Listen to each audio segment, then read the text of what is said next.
தாய்மார்களே, உங்கள் அனைவருக்கும் அஸ்ஸலாமு அலைக்கும் வரஹ்மத்துல்லாஹி வபரகாத்துஹு.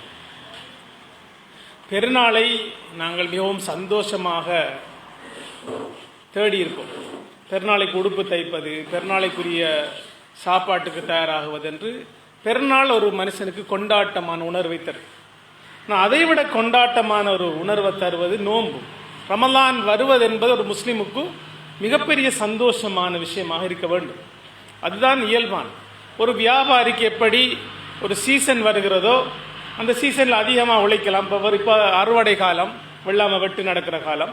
இந்த காலத்தில் நிறைய வயல்களை நோக்கி எல்லாரும் போகிற மாதிரி அல்லாவை நோக்கி நாங்கள் போகிற ஒரு மிகப்பெரிய முக்கியமான ஒரு மாதம் தான் ரமலான். உங்களை எல்லாருக்கும் தெரியும். ஆரம்பத்தில் சில குர்ஆன் வசனங்களை மட்டும் சொல்லிவிட்டு போகலாம்னு நினைக்கிறேன். أعوذ بالله من الشيطان الرجيم بسم الله الرحمن الرحيم يا أيها الذين آمنوا كتب عليكم الصيام كما كتب على الذين من قبلكم لعلكم تتقون. ஈமான் கொண்டவர்களே, உங்களுக்கு முன்பு இருந்தவர்கள் மீது நோன்பு கடமையாக்கப்பட்டது போல உங்கள் மீதும் அது விதிக்கப்பட்டுள்ளது, கடமையாக்கப்பட்டுள்ளது. நீங்கள் லஅல்லக்கும் தத்தகூன், இறை பக்தியுடையவர்களாக, இறைவனை சாந்திப்பவர்களாக, எப்போதும் தூய்மையுடையவர்களாக ஆக வேண்டும் என்று அந்த நோக்கத்தில், நோன்புடைய பிரதானமான நோக்கமே நீங்கள் இந்த அல்லாஹ்வுடன் இருக்கிற அந்த அன்பு, நெருக்கம், அந்த பக்தி, ஈடுபாடு, அதுதான் நோன்புடைய மிக அடிப்படையான விஷயம். சூரத்துல் பக்ராவுடைய வசனத்தை நான் தொடர்ந்து வாசிக்கிறேன். ஷஹ்ரு ரமலான் அல்லதி உன்சில ஃபீஹில் குர்ஆன் ஹுதல் லின்னாஸி வ பையினாத்தின் மினல் ஹுதா வல் ஃபுர்கான் ஃபமன் ஷஹித மின்குமுஷ் ஷஹ்ர ஃபல்யஸும்ஹு ومن كان مريضا أو على سفر فعدة من أيام أخر يريد الله بكم اليسر ولا يريد بكم العسر ولتكملوا العدة ولتكبروا الله على ما هداكم ولعلكم تشكرون. ரமலான் மாதம் எத்தகையதென்றால் அதில் தான் மனிதர்களுக்கு முழுமையான வழிகாட்டியாகவும் தெளிவான சான்றுகளை கொண்டதாகவும் நன்மை தீமைகளை பிரித்தறிப்பதுமான அல் குர்ஆன் இறக்கி அருளப் பெற்றது. ஆகவே உங்களிலே எவர் அந்த மாதத்தை அடைகிறாரோ அவர் அந்த மாதத்தில் நோன்பு நோற்கட்டும் என்று இந்த குர்ஆன் வசனத்தில் அல்லாஹ் வேண்டுகிறார். எனினும் அவர் நோயாளியாகவோ அல்லது பயணத்திலோ இருக்கிறாரோ அவர் அந்த குறிப்பிட்ட நாள்களிலே அந்த நோன்பை விட்டால் அதை பின்னர் நோக்க வேண்டும். அல்லாஹ் உங்களுக்கு இலகுவானதை நாடுகிறானே தவிர உங்களுக்கு கஷ்டத்தையோ சிரமத்தையோ அல்லாஹ் நாடவில்லை என்று அல்லாஹ்வே சொல்கிறான். குறிப்பிட்ட நாட்கள் நோன்பில் விடுபட்டு போவதை நீங்கள் பூர்த்தி செய்ய வேண்டும். உங்களுக்கு நேர் வழி காட்டியதுக்காக அல்லாஹ்வுடைய மகத்துவத்தை நீங்கள் போற்றி நன்றி செலுத்துவதாகத்தான் அல்லாஹ் இதன் மூலம் நாடுகிறான் என்று அல்லாஹ் இந்த குர்ஆன் வசனத்திலே சொல்கிறான். அடுத்தது எங்கள் எல்லோருக்கும் மிகவும் பரிச்சயமான சூரத்துல் கத்ர். பிஸ்மில்லாஹிர் ரஹ்மானிர் ரஹீம். இன்னா அன்ஸல்னாஹு ஃபீ லைலத்துல் கத்ர் வமா அத்ராக மா லைலத்துல் கத்ர் லைலத்துல் கத்ர் கைரும் மின் அல்ஃபி ஷஹர் تنزل الملائكة والروح فيها بإذن ربهم من كل أمر سلام هي حتى مطلع الفجر. நிச்சயமாக நாம் அதை இந்த குர்ஆனை கண்ணியமிக்க இந்த லைலத்துல் கத்ர் இந்த இரவிலே இறக்கினோம். முழு குர்ஆனும் அந்த லைலத்துல் கத்ரிலே தான் இறங்கியது என்பது நமக்கு தெரியும். மேலும் அந்த லைலத்துல் கத்ர் என்ற அந்த கண்ணியமான இரவு என்ன என்பதை உமக்கு எது அறிவித்தது என்று அந்த குர்ஆன் வசனத்தில் அல்லாஹ் கேட்கிறான். பிறகு அல்லாஹ் சொல்கிறான், கண்ணியமிக்க அந்த இரவு 1000 மாதங்களை விட மேலானதாகும் என்று இந்த குர்ஆன் இந்த சூறாவிலே அல்லாஹ் தெளிவாக சொல்கிறான். அதிலே மலக்குகளும் ஜிப்ரீல் அலைஹிஸ்ஸலாம் அவர்களும் ரூஹுல் அவரும் தம் இறைவனின் கட்டளின்படி நடைபெற வேண்டிய காரியங்களோடு இறங்குகிறார்கள். அல்லாஹ்வுடைய ஒரு பெரிய அருளோடு அவர்கள் இறங்குகிறார்கள். சலாமுன் ஹிய ஹத்தா மத்லஇல் ஃபஜ்ர், சாந்தி அமைதி நிலவுகின்ற அது ஃபஜ்ர் வரை, சுபஹ் தொழுகை வரை, விடியற்காலை உதயமாகிற வரை அது இருக்கும். இந்த குர்ஆன் வசனங்களுடைய பின்னணியில் இருந்து நான் சில விஷயங்களை உங்களுக்கு சொல்ல நினைக்கிறேன். முதலாவது, அல்லாஹ்வோடு இருக்கிற அந்த நெருக்கம் என்பது மிக முக்கியமாக. அல்லாஹ்வோடு அன்பாக இரக்கமாக போக வேண்டும். பயத்தாலே மட்டும் அல்லாஹ்வோடு போவது அல்ல. இந்த அல்லாஹ்வோடு நமக்கு எவ்வளவு தூரம் அந்த உறவு இருக்கிறது, ஹுப்புல்லா என்று சொல்வார்கள். இந்த ஹுப்புல்லா என்கிற அல்லாஹ்வை நேசிக்கின்ற ஒரு விஷயம். இந்த மகத்தான இறைவனை நாம் எவ்வளவு ஆழமாக நேசிக்கிறோம், அன்பு செலுத்துகிறோம் என்பது மிக முக்கியமான விஷயம். அதுதான் அவ்வளவு இபாதத்துடைய அடிப்படை. நாங்கள் நோன்புடைய அந்த அடிப்படை இலக்கை நோக்கத்தை சரியா புரிஞ்சு கொண்டால் இது வரும். இன்னும் லேசா சொன்னால், ஒரு நாள் எடுத்துக்கொண்டால் ஒரு நாளில் நாங்கள் நிறைய வேலைகள் செய்கிறோம். நாம் குடும்பத்துக்கு சமைக்கிறோம், பிள்ளைகளோட நேரத்தை ஒதுக்குறோம், பிள்ளைகள் வளர்க்குறோம், எல்லோருடைய நேரத்தை செலுத்துகிறோம்.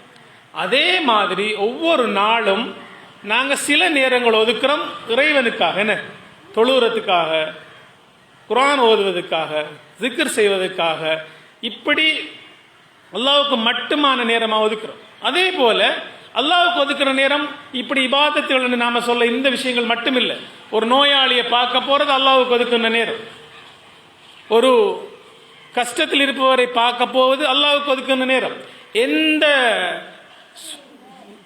உலக நோக்கங்களும் இல்லாமல் ஒரு உண்மையான சகோதரனை போய் சந்திக்கிறது கூட அல்லாஹ்வுக்கு மிக விருப்பமான ஒரு விஷயமாக அல்லாஹ் சொல்லித்தரான். ஆகவே ரமலானிலுடைய மிக அடிப்படையான விஷயம் இந்த எல்லா விஷயங்களையும் கவனிச்சு ஒரு ஒரு ஒரு நேரத்தை, ஒரு ஒழுங்கை நாம ரமலானில் ஏற்படுத்தணும். இது மிக முக்கியமான.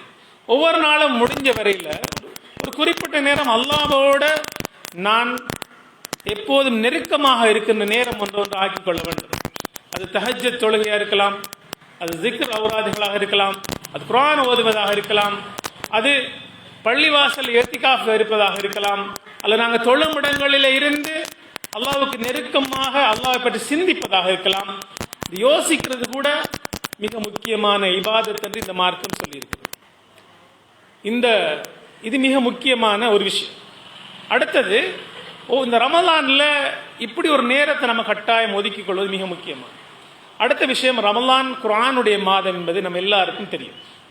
குர்ஆன் என்று வருகிற போது முதலாவது நாம செய்ய வேண்டியது குர்ஆன் ஓதுவது.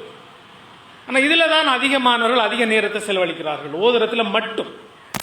குர்ஆன் ஓதுவதற்காக வந்த ஒரு நூல் அல்ல, அது பின்பற்றுவதற்காக வந்த ஒன்று. இப்போ நான் சொன்னது போல, நீங்கள் ரமலான் வந்தால் நோன்பு நோருங்கள் என்று அல்லாஹ் ஒரு கட்டளை எடுக்கிறான், அதை பின்பற்ற வேண்டும். இப்படி குர்ஆன் என்ன சொல்கிறது என்பதை நாங்கள் விளங்கிக் கொள்ளும். இது அடிப்படையான விஷயம். ததப்புருல் குர்ஆன் என்று குர்ஆன் சொல்கிற சிந்தனைகளை பற்றியே தனி தஃப்சீர்கள் வந்திருக்கிறது நாங்கள் பார்க்கிறோம். இது மிக முக்கியமானது. நீங்கள் கட்டாயம் குர்ஆன் ஓத வேண்டும். ஒவ்வொரு ஹர்ஃபுக்கும், ஒவ்வொரு எழுத்துக்கும் 10 நன்மை இருக்குது, மிக முக்கியம். ரெண்டாவது விஷயம், உங்களோட வீடுகளில் தர்ஜமா இருக்குதான்னு தெரியாது, இல்லாவிட்டால் கேளுங்கள், நாங்கள் எடுத்தாரோம். தர்ஜமா அதை மொழிபெயர்ப்ப வாசிக்கும். உங்களுக்கு முழுக்க வாசிக்க கஷ்டமா, நம்ம அடிக்கடி ஓதுற அம்மா ஜுஸுல வரக்கூடிய சின்ன சின்ன சூறாக்கள், இன்றைக்கு நான் இப்போ உங்களுக்கு சூரத்துல் கத்ர் அங்கிற சூறாவுடைய மொழிபெயர்ப்பு சொன்னேன். நாம் அதை அப்படி ஓதிக்கொண்டு தான் இருப்போம். அது என்ன சொல்லுதுன்னு நாம கட்டாயமாக தேடி பார்க்கணும். இப்போ சூரத் உங்களுக்கு பிஸ்மில்லாஹிர் ரஹ்மானிர் ரஹீம் அலம் நஷ்ரஹ் லக சத்ரக் என்ற அந்த சூறாவை மட்டுமே நீங்கள் ஓதி பாருங்கள். நபி ஸல்லல்லாஹு அலைஹி வஸல்லம் அவர்களுக்கு மிகவும் கஷ்டமாக இருந்த போது அல்லாஹ் ஒரு மன ஆறுதலை கொடுத்த ஒரு சூறா.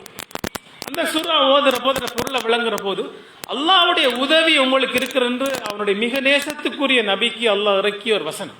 அது நமக்கு கூட மனப்பாரத்தை, உங்களோட முதுகு முறைக்கிற அளவுக்கு பாரம் உங்களுக்கு இருந்த போது அல்லாஹ்வுடைய அந்த ஆறுதல் வாரது, அது மிக முக்கியமான விஷயம். இப்படி ஒவ்வொரு சின்ன சின்ன சூறாக்களை பொருளை விளங்குறது, தர்ஜமாக்களை பாருங்க. இன்னும் விரிவாக தஃப்சீர்கள் எல்லாம் இருக்குது.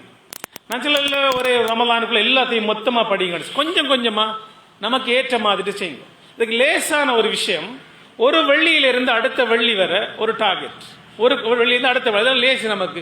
இந்த வெள்ளியிலிருந்து அடுத்த வெள்ளிக்குள்ள நம்ம எவ்வளோ ஓதுற, எவ்வளோ தர்ஜமாவை பார்க்குற, எவ்வளோ தஃப்சீரை பார்க்குற, ரெண்டு மாதிரி குர்ஆனுக்கும் எங்களுக்குமான அந்த உறவை மிக அதிகமாக ஏற்படுத்துங்க. குர்ஆன் ஒரு ராகமாக அழகாக ஓத வேண்டிய ஒன்று.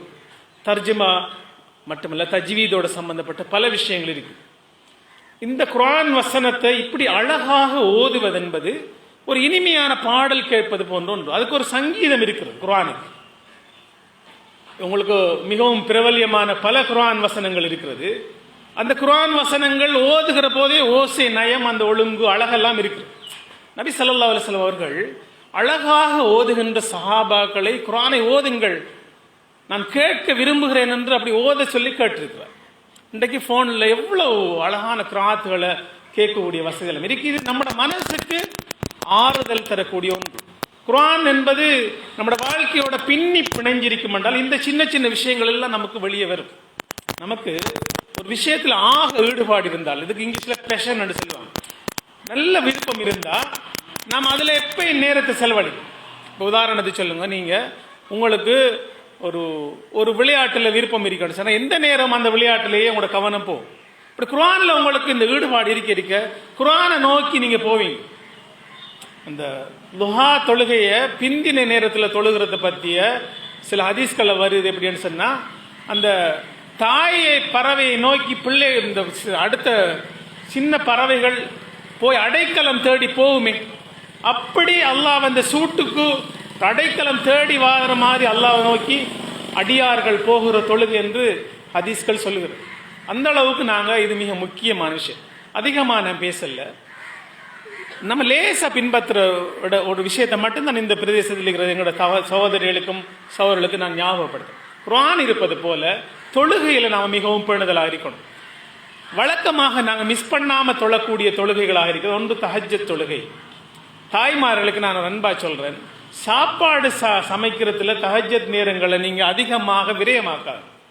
நம்மட இரவுல சமையுங்கோ அல்ல ஒரு நேரத்தை போடுங்கோ.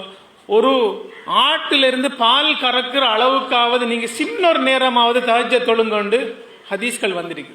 அப்ப நீங்க ஒரு நாளைக்கு ஒரு 2 ரக்காத்தாவது, குறைஞ்சது ஒரு 5 நிமிஷம் ஒரு 2 ரக்காத்தாவது நீங்க தொழுங்க. கட்டாயமா இது ஒரு வழக்கம் ஏற்படுத்தி கொள்ளுங்க. இப்பெல்லாம் சுபஹ் தொழுகை மிகவும் பிந்தி வருது. இப்ப 5 மணிக்கு இருக்கு. ரமதானுக்குள்ள 4:50 விட இல்லை, நான் நேரத்தை சும்மா பார்த்தேன். அப்ப 4:30க்கு 4:40க்கு நாம ஃப்ரீயானாலே இந்த 2 ரக்காத்தை தொழுது முடிச்சிடலாம். ஒரு ரக்காத் வித்திர தொழலாம். இது மிக முக்கியம். ஸல்லல்லாஹு அலைஹி வஸல்லம் அவர்கள் மிக அழகாக பேணி வந்த விஷயங்கள். அது மாதிரி நீங்க லுஹா தொழுகைய சுபஹ் தொழுகைக்குரிய முந்தின 2 ரக்காத் சுன்னத்து இந்த உலகத்தில் உள்ள பொருட்கள் அத்தனை விடவும் மேலானன்னு இந்த காணி துண்டுக்கு பின்னால மனுஷனுக்கு எவ்வளவு ஆசை. இந்த உலகத்தில் அத்தனை விடவும் சுபஹ் தொழுகைக்கு முந்தி இருக்கிற அந்த நஃபிலான 2 ரக்காத் சுன்னத்துக்கு அவ்வளவு பெரிய தரஜா அந்த சிரிக்கண்டா இப்ப நமக்கு வழங்காது, மறுமையில போய்த்தான் அடையுது, செஞ்சிருக்கலாமே என்று நம்மட மனசு செல்லும். ஆகவே நான் சொல்ல, ஒரு 4:30க்கு தொடங்கினா இந்த 2 ரக்காத் தஹஜ்ஜத், 1 ரக்காத் வித்ர், கொஞ்சம் ஜிக்ர் செய்யறது, துஆ கேட்கிற அந்த நேரத்தை பயன்படுத்துறது, சுபஹ் 2 ரக்காத் முந்தின சுன்னத்து தொழுகிறது, சுபஹ் தொழுகிறது, இப்படி நீங்க அமைச்சா குறைஞ்சபட்சம் ஒரு அரை மணி நேரத்தை நீங்க ஒதுக்கலாம் என்றால் நீங்க அல்லாஹ்வுக்கு மிக நெருக்கமான ஒரு ஆளா வருவீங்க. உங்களோட அந்த காலை பொழுது மிகவும் பரக்கத்தாக இருக்கும். நிறைய ஹதீஸ்கள் வந்திருக்கு காலை பொழுதுடைய பரக்கத்தை பற்றி. ஆகவே நாங்க இதை விடவும் இன்னும் அழகா இன்னும் நேரம் எடுத்து தொழலாம். ஆனாலும் நாங்க ஒரு தஹஜ்ஜத்துக்கு சமைக்கிறது கூட ஒரு இபாதத், அதை நான் குறைச்சி மதிப்பிடல. எங்களுக்கு பெண்களுக்கு அந்த மாதிரியான பொறுப்புகள் இருக்குது. அதே மாதிரி ஆண்களும் அதுக்கு உதவி செய்யணும் கட்டாயம். அந்த மாதிரியான விஷயங்களுக்கு உள்ளாலேயும் கூட நீங்க கட்டாயமாக இந்த விஷயங்களை பின்பற்றுறது மிக முக்கியம். ஒவ்வொரு நாளைக்கும் உங்களுக்கு காலை பொழுதுல சில நேரம் கஷ்டமாக இருந்தால் ஒவ்வொரு தொழுகைக்கு முன்னுக்கும் பின்னுக்குமாவது, லுஹருக்கு முன்னுக்கு, லுஹரை சார்ந்த நேரம் குர்ஆன் ஓதுவதற்கு, குர்ஆனை படிப்பதற்கு அதிக நேரம் கிடைக்கக்கூடிய ஒன்று. ஏன்னா சமையல் அந்த மாதிரி ஒரு வேலையும் இல்லாத ஒரு நேரம். அசர் கொஞ்ச நேரம், அசருக்கு முந்தி உள்ள நேரத்தை நான் சொல்லல, அசருக்கு பிந்தின நேரம் கூட நாங்க இது மாதிரி ஒவ்வொரு நாளையும் நேரங்களை எடுத்துக்கொள்வது மிகவும் முக்கியமாக செய்ய முடியுமா. நம்ம ஒரு வெள்ளிக்கிழமைக்கும் அடுத்த வெள்ளிக்கிழமை இடையில என்னென்னலாம் செய்யலாம் என்பதை நாங்கள் நிச்சயமாக எடுக்க வேண்டிய ஜிக்கர்களை, ஔராதுகளை, நீங்க விருதுகளை தொடர்ந்து ஓதக்கூடிய விஷயங்களை நீங்க எடுத்து பாருங்க. புத்தகங்கள் இருக்குது, 1-2 ஜிக்கர்களை பாடமாக்குங்க. இதெல்லாம் மிக முக்கியமான விஷயம். ஒவ்வொரு சின்ன சின்ன ஜிக்கர்களுக்கும் எங்களுக்கு மறுமையில் மிகப்பெரிய சூரத்தில் மிகப்பெரிய அந்தஸ்துகள் இருக்கிற ஜிக்கர்களுக்கு அது மிக முக்கியம். வறண்டு போன உள்ளங்களை அது அப்படியே எளிமையாக இலகுபடுத்தி அல்லாஹ்வுக்கு நெருக்கமானதாக மாற்றும். அடுத்த துஆ மிக முக்கியமானது.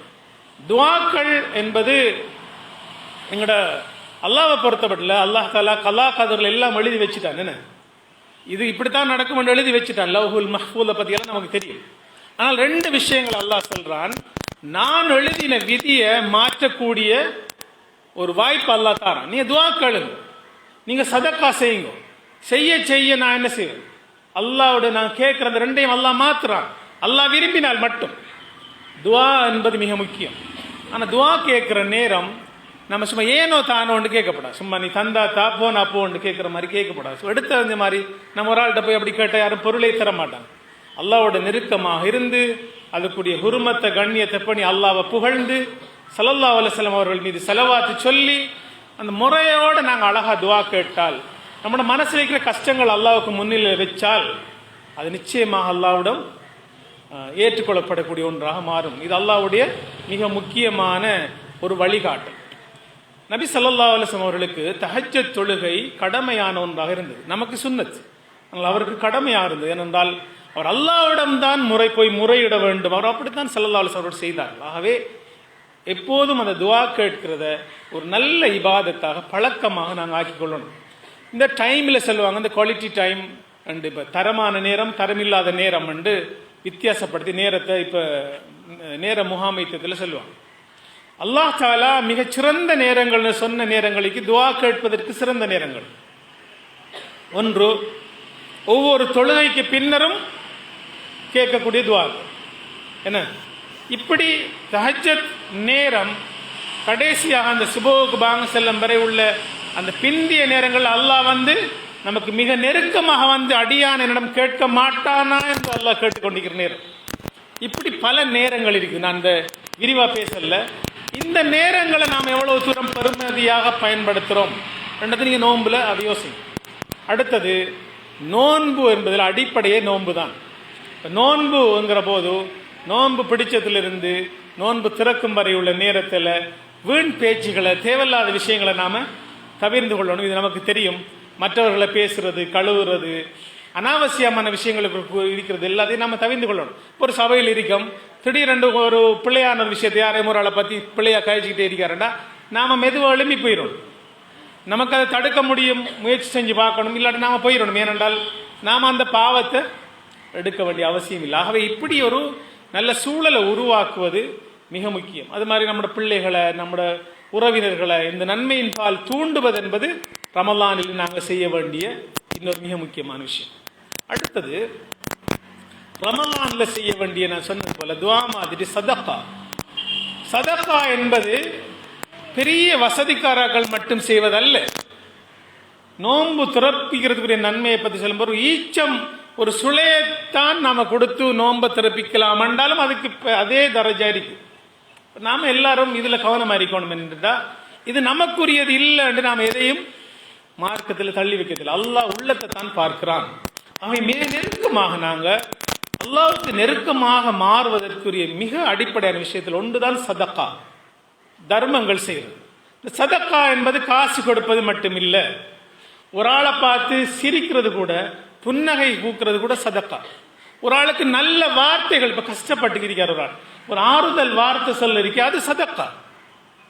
ஒரு ஆளுக்கு இப்ப நான் இப்படி போறேன், இப்ப நம்ம இடத்துல நடக்க இயலாத ஆள் வாரார், அவருக்கு நாம கை தூக்கி விடுறது சதக்கா, அவர் கூட்டி போறது சதக்கா. இப்படி சதக்காக்கு இந்த மார்க்கத்தில் மிக விரிவான பல பொருளி நிறைய கருத்தி. அப்ப காசை மட்டும் சதக்கா. நோம்புல நீங்க இன்னொரு மனுஷனுக்கு உதவுறதுக்கே, இன்னொரு மனுஷனுக்கு உதவி செய்யறது இந்த மார்க்கத்தில் மிகப்பெரிய அந்தஸ்தான விஷயமா இருக்கு. அப்ப ஒரு சகோதரன் கஷ்டப்பட்ட ஒரு சகோதரன் தேடி உதவுறது 1000 ரகாத் சுன்னத்து தொழுறதை விட, பள்ளியில் இத்திகாஃப் இருக்கிறதை விட மிகவும் மேலானதாக இந்த மார்க்கத்தில் சொல்லப்பட்டு, நான் நோய்வாய்ப்பட்டிருந்தேனே என்ன நீங்க பார்க்க வரலே என்று அல்லாஹ் மறுமையில கேட்பான் என்பது நமக்கு தெரியும். நமக்கு பக்கத்தில் இருப்பாங்க. உண்மையில நான் அவரை போய் பார்த்தோமா என்பது மிக முக்கியம். கஷ்டத்தில் இருப்பவர்கள், நோய்வாய்ப்பட்டவர்கள், வயோதிபர்கள், இப்படியான ஆட்களுக்கு நாம் உதவி செய்யறது, சிறுவர்கள், இந்த உதவுற மனப்பான்மை இந்த மார்க்கத்தில் மிகப்பெரிய அந்தஸ்தான விஷயமாயி. ஆனா அதுக்கு நாங்க கொடுக்கிற முக்கியத்துவம் என்ன? இதெல்லாம் சதக்காக்குள்ள வார மிகவும் பெரிய விஷயங்களாக நாங்க கட்டாயம் அதெல்லாம் எடுக்கிறது மிக முக்கியம். நோன்பு காலத்துல நாங்க செய்ய வேண்டிய மிக அடிப்படையான விஷயங்கள்ல தான் தராவிஹ் தொழுகை வருது. தராவிஹ் தொழுவது மிக முக்கியம். ஆனால் அந்த தராவிஹ் தொழுவது நான் சொன்னது போல தஹஜ்ஜத் தொழுவதுடைய அது பாரமானதாக நம்ம ஆக்கப்படாது. என்ன எப்பயும் நாம தராவிஹ் தொழுவது மிகவும் ஒரு சுன்னத்தான விஷயம். நாங்க அந்த தொழுகைக்கு அதில் ஒரு முக்கியத்துவம் கொடுக்கணும் என்பதில் மாற்று கருத்தில். ஆனா எப்பவும் அல்லாஹ்வை நெருக்கமாக இருக்கிற, அல்லாஹ்வோட மனப்பூர்வமாக தொழுகிற மாதிரி அதை செய்யணுமே தவிர அடுக்கடுக்கா நாம வேகமா தொழுதம் என்ற ஒரு திருப்தியை விட அமைதியா அல்லாஹ்வுக்கு நெருக்கமாக அன்பாக இருந்த அந்த தொழுகையை செய்யறமா என்பது மிக முக்கியம்.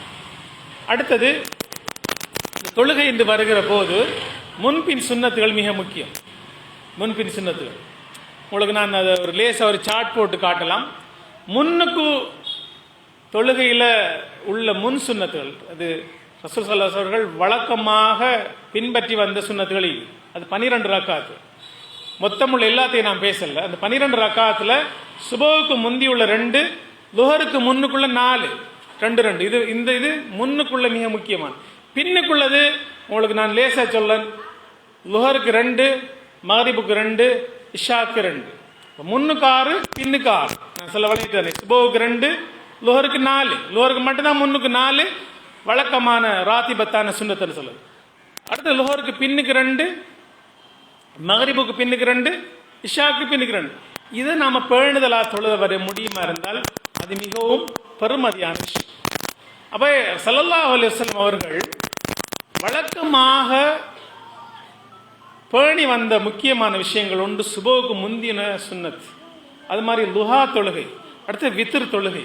இதெல்லாம் நீங்க கட்டாயமாக ஒரு பேணுதலாக நம்ம செய்ய முடியுமா இருந்தால் அல்லாஹ்விடம் நம்மளை பற்றி அந்த அந்தஸ்து தரஜா மிகவும் மேலானதாக இருக்கும். இது மறுமையில நம்முடைய மீசான மிகவும் பாரமானதாக ஆக்கும். இதெல்லாம் மிக முக்கியமான விஷயங்கள். அடுத்தது ரமலான் என்று வார நேரம் நாங்கள் மிக முக்கியமாக யோசிக்க வேண்டிய விஷயங்கள் ஒன்றுதான். இந்த ஸல்லல்லாஹு அலைஹி வஸல்லம் ரமலான் வந்த உடனே இந்த வீசுகின்ற காற்றை விட வேகமா சதகா செஞ்சு கொண்டு இருப்பார்னு பார்த்து நபி ஸல்லல்லாஹு அலைஹி வஸல்லம் அவர்கள் இஸ்லாத்துடைய அந்த முதலாவது வஹி வந்த போது நபி ஸல்லல்லாஹு அலைஹி வஸல்லம் அவர்களுடைய அந்த நிலைமையை யோசிச்சு பாருங்க. எப்படி இருந்தார் என்றால் அவருக்கு ஒரு பெரிய மனப்போராட்டம் இருந்துச்சு. என்ன சமூகத்தில் இப்படி எல்லாம் பிரச்சனைகள், அநீதிகள் எல்லாம் நடந்துகிட்டே இருக்குது, இதுக்கு ஒரு தீர்வு இல்லையா என்று நபி ஸல்லல்லாஹு அலைஹி வஸல்லம் அவர்கள் மிகவும் மனம் கஷ்டப்பட்டு அப்படி அங்கலாய்ச்சி கொண்டிருக்கிறார். அப்படியான ஒரு டைம்ல நபி ஸல்லல்லாஹு அலைஹி வஸல்லம் அவர்களுக்கு என்ன தீர்வுன்னு தெரியாம ஹிரா குகைக்குள்ள போய் சதா இதை பத்தி சிந்திச்சு கொண்டிருந்த நேரம் தான், அவர் தேடி கொண்டிருந்த நேரம் தான் அல்லாஹ் வந்து இந்த குர்ஆன் வசனத்தை இறக்கினான். உங்களுக்கு தெரியும், இறக்கினோன்னு நபி ஸல்லல்லாஹு அலைஹி வஸல்லம் வந்து ஹதீஜா நாயிட்ட வந்து என்ன போத்தும் கொண்டு சொன்னது, அதுக்கு பிறகு நடந்த விஷயங்கள், வரக்கா பின் நௌஃபலிடம் அழைத்து சென்றது, அதுக்கு பிறகு அவருக்கு ஒரு ஆறுதல் படுத்தினது, இந்த கதைகள் எல்லாம் உங்களுக்கு தெரியும். ஹதீஜா ரலியல்லாஹு அன்ஹா எப்படின்னு சொன்னா, அவ அந்த காலத்துல ஏற்றுமதி இறக்குமதி பிசினஸ் செஞ்ச ஒரு பொம்பளை. Export import business. சவுதியில இருந்து சிரியாவுக்கு இன்றைக்கும் அது 2 நாடு ஏற்றுமதி செய்யறது, பொருட்களை இறக்குமதி செய்யறது. நபி ஸல்லல்லாஹு அலைஹி வஸல்லம் அந்த பிசினஸை பாதுகாக்கிறளா இருந்தார். அப்படி வசதியா இருந்தவர். மக்காவுல மாடி வீடு அந்த காலத்துல இருந்ததுல மாடி வீடாக ஹதீஜா ரலியல்லாஹு அன்ஹா வீடு இருந்ததாக சொல்கிறார்கள். அப்படி இருந்த ஹதீஜா ரலியல்லாஹு அன்ஹா மௌத்தாகும் போது பெருசா எந்த வசதியும் இருக்கல. மிக பெரும் செல்வ சீமாட்டி அவட இருக்கல. நபி ஸல்லல்லாஹு அலைஹி வஸல்லம் சொன்னார்கள், அந்த கவலைப்பட்டு என்னோடு சேர்ந்து இந்த மார்க்கத்தின் பணிக்காக நீங்க எல்லாத்தையும் இழந்துட்டு அப்படி ஆயிட்டீங்கன்னு சொன்ன போது ஹதீஜா நாயகி அதை சந்தோஷமாகத்தான் எடுத்துக்கொண்டு மௌத்தாங்க. அதுதான் முக்கியம். நபி ஸல்லல்லாஹு அலைஹி வஸல்லம் கூட நினைச்சிருந்தால் எவ்வளவு சொத்து சேர்த்திருக்கலாம். அவர் கடைசி வரை அப்படி சேர்க்கல. அவர் சேர்த்த சொத்து இந்த மார்க்கம் மக்களை நல்வழிப்படுத்தினது அப்படியான ஒன்றுதான். ஒரு நாள் நபி ஸல்லல்லாஹு அலைஹி வஸல்லம் அவர்கள் ஒரு பள்ளிக்குள்ள இருந்துட்டு நீண்ட நேரம் துஆ கேட்டு கொண்டிருக்கிறார். அவர் அசாதாரணம் என்னன்னு பள்ளிக்குள்ள போறார். உமர் ரலியல்லாஹு அன்ஹு அவர்கள் வந்து பின்னால வந்து பார்க்கற, ஏன் ரசூலுல்லாஹ் இந்நேரம் பள்ளிக்குள்ள போறாருண்டு அங்க போன நேரம் பார்த்த நீண்ட நேரம் துஆ கேட்டு ரசூல் ஸல்லல்லாஹு அலைஹி வஸல்லம் வந்தது பிறகு என்ன என்று உமரத்தை பத்தி கேட்ட நேரம் இவர் சொல்ல, நீங்க திடீரென்று பள்ளிக்குள்ள வந்த நேரம் நான் என்னன்னு தெரியாதுன்னு பார்க்க வந்தேன்னு சொல்லார். அப்போது நபி ஸல்லல்லாஹு அலைஹி வஸல்லம் என்ன என்று விசாரிச்ச போது சொல்லார், அந்த ஸல்லல்லாஹு அலைஹி வஸல்லம் மீது ஸலவாத் சொல்ல வேண்டும் என்ற அந்த குர்ஆன் வசனத்தை இறக்கின அல்லாஹ் என்ன மிகவும் கண்ணியப்படுத்தினான். எனக்கு அல்லாஹ் கிட்ட அந்த கண்ணியத்துடைய அளவை எனக்கு புரிஞ்சு கொள்ளலாம். போய் நான் அல்லாஹ்விடத்துல மன்றாடி முறையிட்டு அந்த நன்றியை வெளிப்படுத்தினேன், நிறைய துஆ கேட்டு சொன்னார். எந்த சந்தோஷமான விஷயம் வந்தாலும் நபி ஸல்லல்லாஹு அலைஹி அவர்கள் தொழுகையின் பக்கமும் பள்ளிவாசலின் பக்கமும் துஆவின் பக்கமும் தான் போய்க்காரு.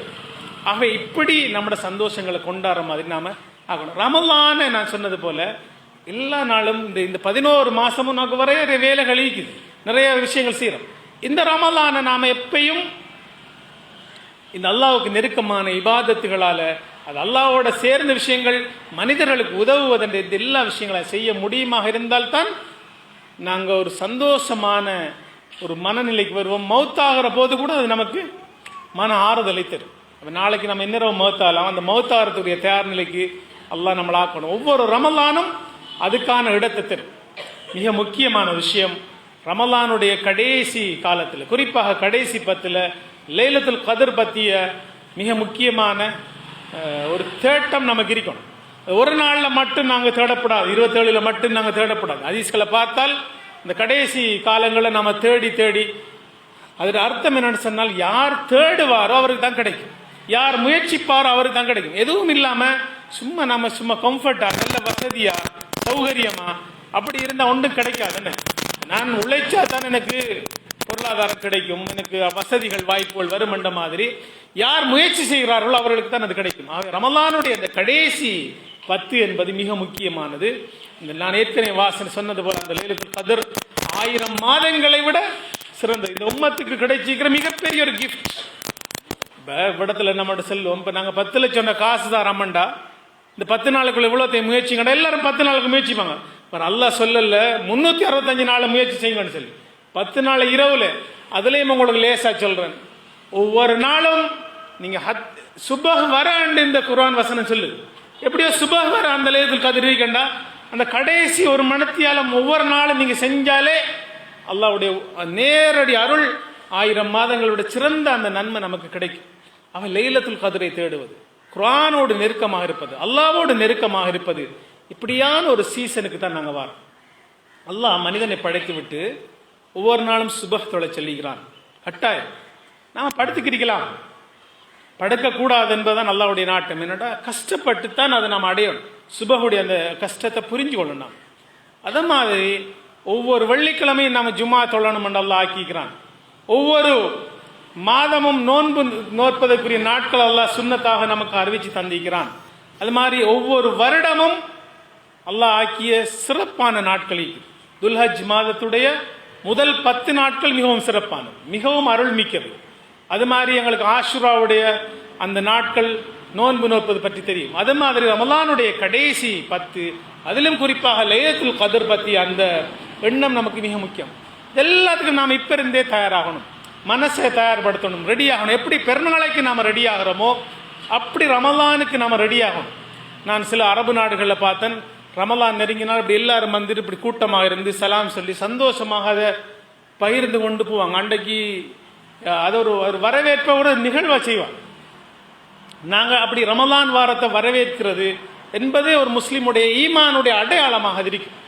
ஆகவே நம்முடைய ரமலான்களை மிகவும் அழகானதாக மாற்றணும். வெறும் தூக்கமாக மட்டும் நம்முடைய ரமலானை நம்ம மாற்றாம, ஏனென்றால் அதிகம் தூங்குவது என்பது இபாதத்துகளை விட்டு நமக்கு தூரமாகும். ரெஸ்ட் எடுக்கணும், மிக முக்கியம் அது. ஆனால் அந்த நீண்ட நேரமாக ரெஸ்ட் எடுக்காமல் இபாதத்தின் பக்கம் நம்மளை கொண்டு வரது மிக முக்கியம். எல்லாருக்கும் இந்த வாய்ப்பு கிடைக்க மாட்டாது. கடைசியாக நான் சொல்றேன், மிக அதிகமாக பேசுவதற்குரிய நேரம் இல்லாவிட்டாலும் மிகவும் கடைசியாக சொல்றேன், எல்லாருக்கும் எல்லாம் கிடைக்காது. உலகத்தில் அல்லாஹ்வால் படைக்கப்பட்ட எல்லா மனிதர்களுக்கும் இந்த வாய்ப்பு கிடைக்காது. அல்லாஹ்வை யார் நெருங்கி வருகிறார்களோ அவர்களுக்கு தான் அதிகமாக இந்த வாய்ப்புகள் கிடைக்கும். நீங்க நடந்து வந்தால் நான் ஓடி வருவேன் என்று அல்லாஹ் சொல்றேன். நாம நடக்கிறோமா, ஒரு எட்டு வைக்கிறோமா என்பது மிக முக்கியம். அல்லாஹ் ஓடி வருவார் என்றால் அந்த அந்த அதனுடைய அர்த்தத்தை நாம விளங்குவோம். என்ன, எவ்வளவு நாம நெருங்குறோமோ அதை விட வேகமாக அல்லாஹ் நமக்கு அருள் புரிவார். நாம ஒவ்வொரு விஷயத்திலையும் துரதிர்ஷ்டவசமாக வெளி காரணங்களை தேடுறோம். ஒன்று, ஏன் இப்படி நடக்குது, ஏன் எங்களுக்கு கஷ்டங்கள் இருக்குது என்றெல்லாம் நாம நினைக்கிறோம். ஒவ்வொரு பேருக்கும் அல்லாஹ் தஆலா ஒவ்வொரு விஷயத்தை விதிச்சு வச்சுக்கிறான். அதுல இருந்து நாம அடுத்த கட்டத்துக்கு நகர்வதற்கு அல்லாஹ்வுடைய நெருக்கத்தை படும். லஅல்லக்கும் தத்தகூன், நாங்கள் தக்குவாதாரிகளாக ஆக்குவது என்பதுதான், அல்லாஹ்வுக்கு அன்புக்குரியவர்களாக மாறுவது என்பதுதான், அல்லாஹ்வுக்கு நெருக்கமானவர்களாக மாறுவது என்பதுதான் நோன்புடைய மிக அடிப்படையான ஒரே ஒரு இலக்கு. அந்த இலக்கு அடைய வேண்டும் என்றால் இவ்வளவு வழிகளை நாம செய்யணும். அல்லாஹ் தஆலா அதுக்கான பாக்கியத்தை இந்த ரமலான்ல நமக்கு தரணும் என்று கேட்டு, ரமலான் என்பது குர்ஆனுடைய மாசம். இந்த குர்ஆனை ஓதுவோம், அதனுடைய பொருட்களை விளங்குவோம், அதனுடைய கருத்துக்களை விளங்குவோம், அதை செயல்படுத்துவோம், மற்றவர்களும் செயற்படுத்த தூண்டுவோம். இப்படி குர்ஆன் மீது நமக்கு பல கடமைகள் இருக்கின்றன. இதெல்லாம் ஒரு பொறுப்பான விஷயம். நாங்கள், உங்களுக்கு தெரியும், இந்த குர்ஆனை ஒரு மலையின் மீது இறக்கி இருந்தால் அது துண்டு துண்டாக சிதறி இருக்கும் என்று அல்லாஹ் சொல்கிறான். ஆகவே மனிதர்களாகிய நாங்கள் இந்த குர்ஆனை ஏற்றிருக்கிறோம் என்றால் அதை செயல்படுத்துவதாக மாற வேண்டும்.